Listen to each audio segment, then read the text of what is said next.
भाइयों और बहनों, हमारे माननीय विधायक जी, आप सब ने जिस प्रकार से परिवार की तरह मेरा सम्मान किया, उसके लिए मैं हृदय से सभी का बहुत बहुत धन्यवाद करता हूँ। बहुत बहुत आपका आभार प्रकट करता हूँ। भिवानी में कई बार आने का सौभाग्य मिला।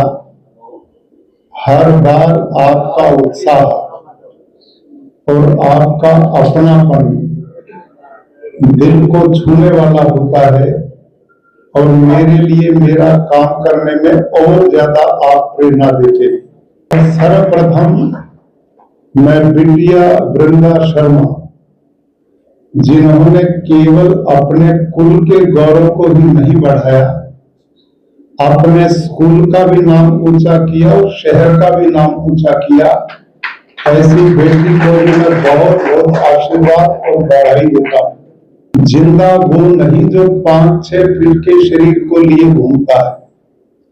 कीर्तिर यस्य से जीवति, जिस व्यक्ति के कर्म लोक कल्याण के होते हैं, सबकी भलाई के होते हैं, ऐसे लोग जो दूसरे के हृदय के स्पंदन को अपने अंदर अनुभव करते हैं, ऐसे व्यक्ति जो दूसरे के दुख के आंसुओं को अपनी आंखों से बहाने की योग्यता रखते हैं, ऐसे लोग जो दूसरे के घाव को अपने हृदय रूपी मरण से चंगा करने की योग्यता रखते हैं, सही अर्थों में जिंदा वही लोग हैं।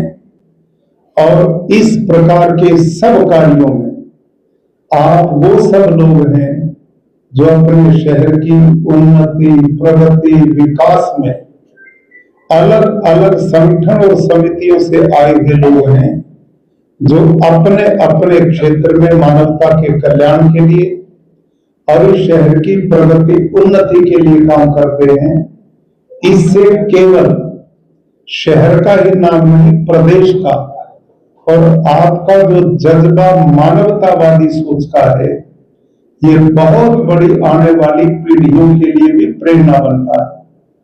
भाइयों और बहनों, आजकल मैंने एक मिशन चलाया है। भारत के माननीय प्रधानमंत्री श्रीमान नरेंद्र मोदी जी, उनका भरपूर मेरे को इसमें आशीर्वाद सहयोग मिलता है और वो इस बात की चिंता हर समय करते हैं कि जिस तरह से हमारी खेती बाड़ी जो परंपरा से बुजुर्ग करते आए, पीढ़ियों से करते आए, आज वो धरती मां बंजर हो रही है, पानी पीने लायक बचा नहीं, हवा प्रदूषित हो गई है, चारों तरफ लोगों को बीमारियों ने घेर लिया।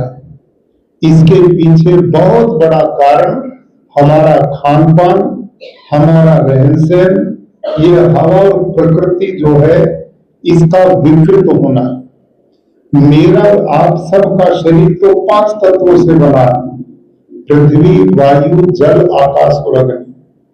और हमारे ऋषियों ने इन 5 तत्वों को देवता की संज्ञा दी। सूर्य देवता, चंद्र देवता, पृथ्वी देवता, वायु देवता, जल देवता। ये देवता इसलिए कि हमें जीवन देते हैं। यदि ये ना हो तो मेरी आपकी कल्पना कहां से हो? ये धरती मां ना हो तो कहां से अन्न और कहां हम रहेंगे, कहां से खाएंगे? चंद्रमा ना हो तो कोई ये मिठास फलों में आ ही नहीं सकता, अन्न ही नहीं पैदा हो सकता। ये देवता है। और सूर्य के बिना हमारी कैसे कल्पना हो? आदमी कहते ना महीना भर जीवित रह सकता अन्न के बिना, लेकिन वायु तो 3 मिनट ना मिले ऑक्सीजन तो राम नाम सत हो जाती। ये देवता है। अब ये सारे जड़ देवता हमने नाराज कर दिए, सारी प्रकृति को दूषित कर दिया विकास के नाम पे, और रहा सहा हमारी इस रासायनिक खेती के नाम से। तो इन सब का समाधान तभी हो पाएगा जब आप जैसे समाज के प्रतिष्ठित सज्जन, सब मिलकर के जहां बैठे, आप जहां गोष्ठियां करें, आपस में वार्तालाप करें, तो प्रेरित करो। दो तरह से हो सकता है। आप में जो स्वयं खेती करते हैं वो अपने खेत के कम से कम उतने हिस्से में तो शुरू करें जिसमें आपके घर का खान पान का काम चल जाए। और आपके यहाँ खेती भी नहीं है तो आप एक ही लक्ष्य ले लो कि मैं अपने घर में आने वाली पीढ़ियों को, खुद को वही आहार लूंगा जो प्राकृतिक ढंग से पैदा हुआ। आवश्यकता आविष्कार की जननी, डिमांड और सप्लाई का रूल आप तो सारे लोग जानते हैं। जब आप डिमांड करेंगे प्राकृतिक चीजों की तो किसान अपने आप उसको भेजना शुरू करेंगे। और ये सामान्य मुद्दा नहीं, ये इसको सामान्य हमने नहीं सोचना चाहिए। एक चुनौती इतनी गंभीरता से हमारे सामने है। आप सब सम्मानित लोग बैठे। एक जमाना था कि मैं उत्तर हरियाणा से, कुरुक्षेत्र पानीपत से, हम एक दूसरे गांव में जाते थे तो कच्चे रास्ते होते थे। रास्ते में कुएं बनी होती थी पानी पीने के, उसमें लोग एक डोल लटका देते थे पानी पीने का। तो मेरे को अच्छी तरह याद है, हम छोटे छोटे बच्चे 10-15 फीट पर पानी होता था, बाल्टी भरकर निकालते थे, पीते भी थे और नहाते भी थे। आज क्या कल्पना कर सकते हैं, कहीं कोई कुएं बची है? कोई पानी निकाल सकता है? हैंडपंप होते थे घर घर में हमारी तरफ, आज एक भी नहीं बचा। क्यों? पानी इतना नीचे चला गया। डार्क जोन हमारी सरकार जगह जगह घोषित करती है। 300-400 फीट पे पानी चला गया जो 20-30 फुट पे होता था। और हर साल 4 फीट पानी डाउन जा रहा है हर वर्ष। और हम और आप तो काट गई जिंदगी। ये जो पोते पैदा कर रहे हो, इनके लिए क्या कर रहे हैं, थोड़ा हमें सोचना चाहिए। जो आगे बच्चे आएंगे, क्या हम ही हैं जो इस प्रकृति का उपयोग करने के लिए पैदा हुए? क्या और नहीं आएंगे? हमारे बड़ों ने हमारा सोचा है, तो मेरा आपका कर्तव्य है कि हम आने वालों का सोचें। उनको खेती तो क्या, पीने का भी पानी नहीं मिलेगा, ऐसी हालत आज धरती की हो चुकी है। और ये जो धरती माँ है ना,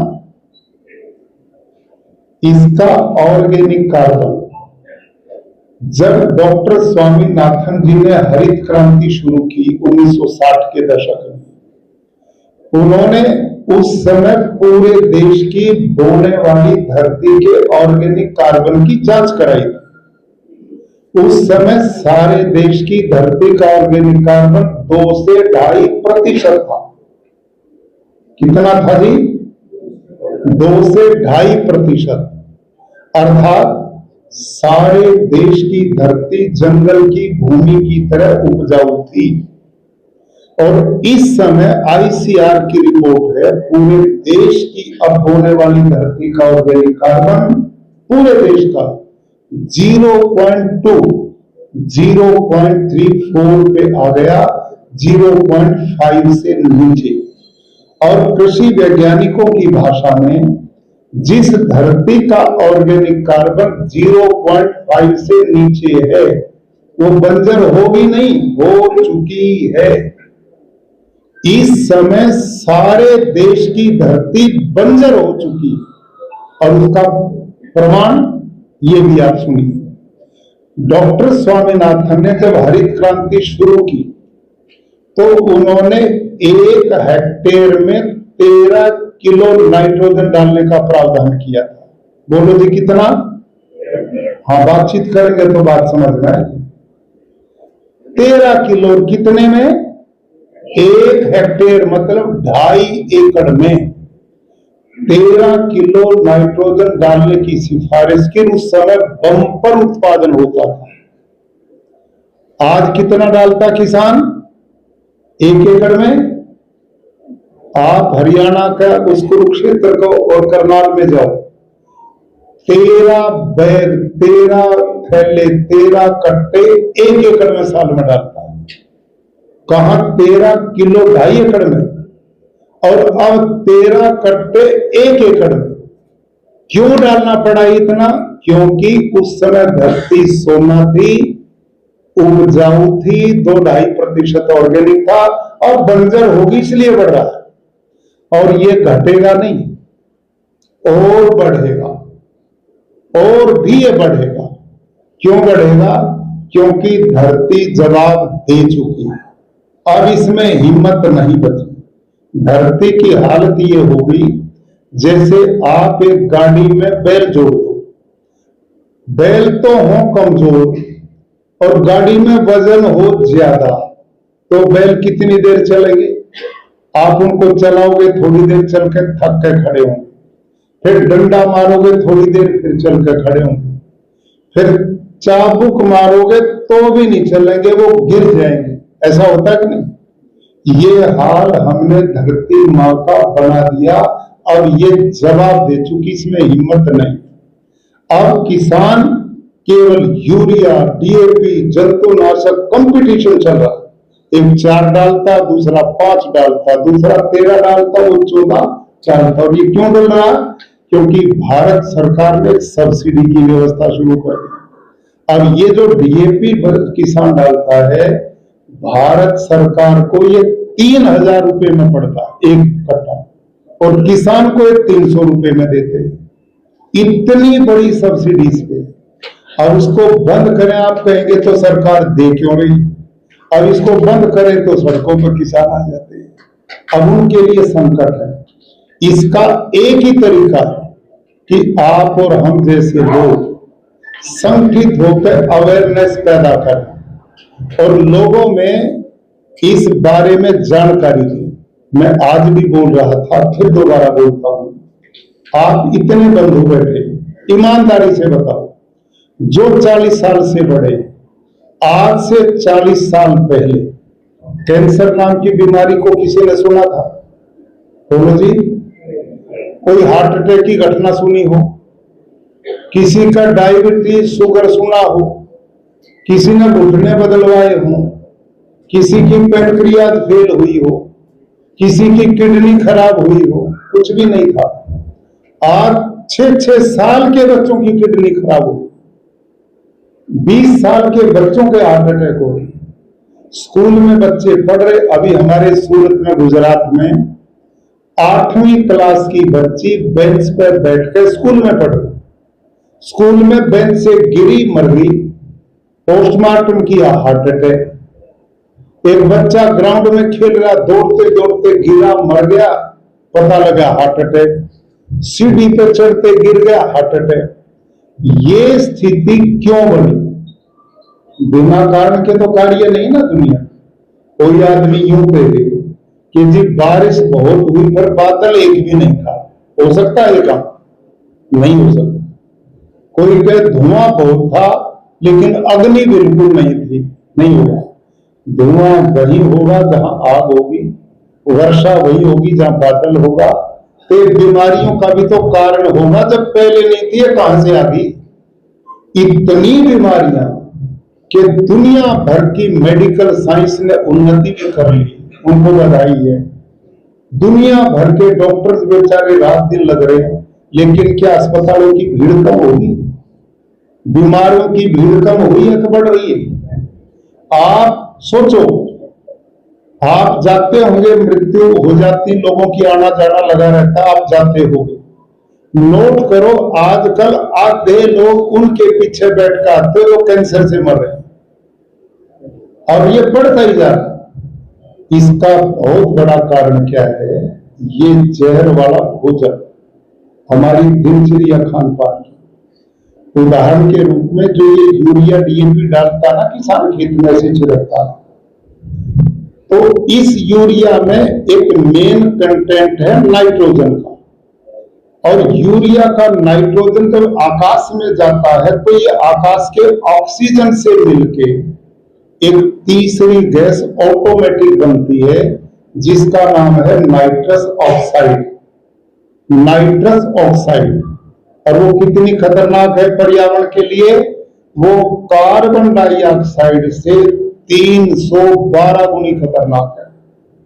समझ में आई बात? हम कहते हैं ना कार्बन डाइऑक्साइड बड़ी खतरनाक है, लेकिन ये यूरिया में से जो निकलता है नाइट्रोजन ऑक्सीजन में मिलकर ये तो उससे 312 गुनी नाइट्रस ऑक्साइड फैलाता है। ना इसको कोई साइंटिस्ट बताते, ना कोई प्रचार करता कि तुम कर क्या रहे हो।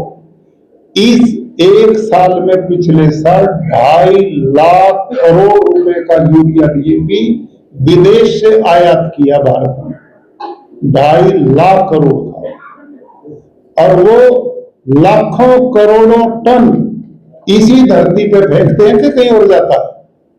और उसका परिणाम ये आकाश की हवा जो हम ले रहे ना, जहर पीते हैं हर श्वास के साथ, ये हमारी बीमारियों का कारण।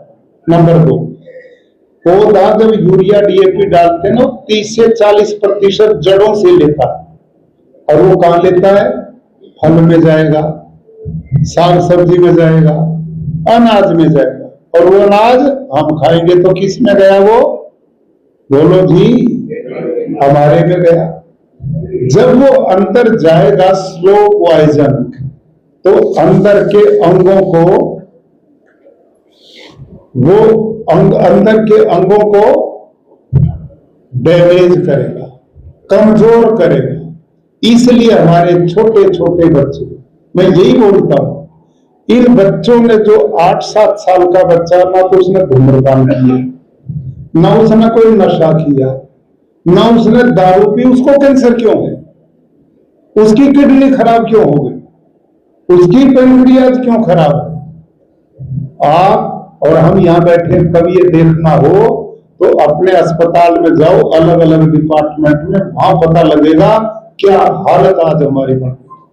तो क्या मेरी आपकी ड्यूटी नहीं कि जब ये प्रॉब्लम समाज में बढ़ रही है और इसके कारण का भी पता है, तो फिर कारण को नष्ट करना चाहिए कि नहीं चाहिए? इस मिशन को लेकर अभी पिछले दिनों माननीय प्रधानमंत्री जी ने इसको अब राष्ट्रीय प्राकृतिक कृषि मिशन बना दिया। अब चिंता नहीं है, 40 लाख किसान इस समय भारत में प्राकृतिक खेती करना शुरू कर चुके हैं।